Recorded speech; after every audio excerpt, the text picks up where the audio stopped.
Su identidad universal, su ejemplaridad, su carácter internacional y la búsqueda de la excelencia hacen que el Festival Internacional de Teatro Clásico de Mérida sea el más importante de Europa y un referente de la cultura grecolatina a nivel mundial. El presidente Monago ha explicado hoy que en estos 82 años desde la creación del festival, en sus 60 ediciones, han participado más de 7.000 actores de 26 países y se han representado 1.100 obras clásicas en 8 idiomas, además del castellano. Además, es el único festival del mundo que ha recuperado 3 espacios monumentales, los teatros romanos de Mérida y Regina y también Medellín.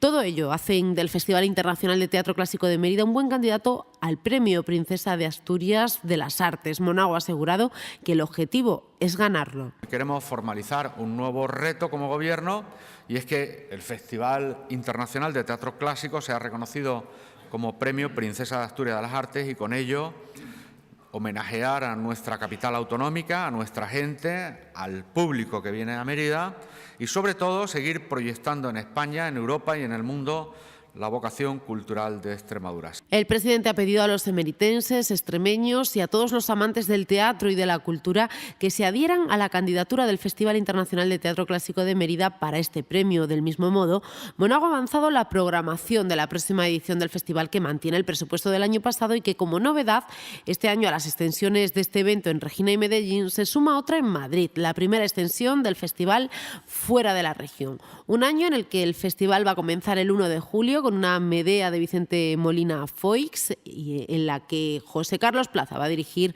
a Ana Belén. Monago ha dado más detalles de las obras que se ofrecen en esta ocasión. Hasta el 27 de agosto, fecha en la que se va a celebrar una nueva edición de los premios Ceres, pasarán por el escenario romano 9 producciones.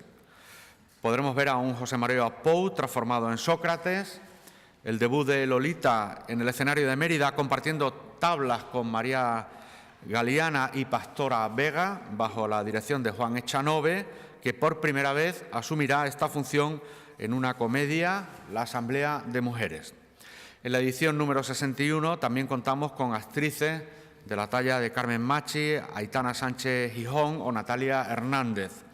Pero también habrá mujeres en la dirección como Magui Mira, que asume este papel de coordinación en César y Cleopatra, una obra protagonizada por Ángela Molina y Emilio Gutiérrez Cava. Este año, como ha señalado el presidente Monago, la presencia extremeña volverá a tener un papel protagonista. El Festival de Mérida se va a cerrar con 2 producciones realizadas por los profesionales extremeños: Hércules, con el texto de Miguel Murillo, y Paco Arrojo en el reparto, y El cerco de Numancia, en una versión de Florian Recio.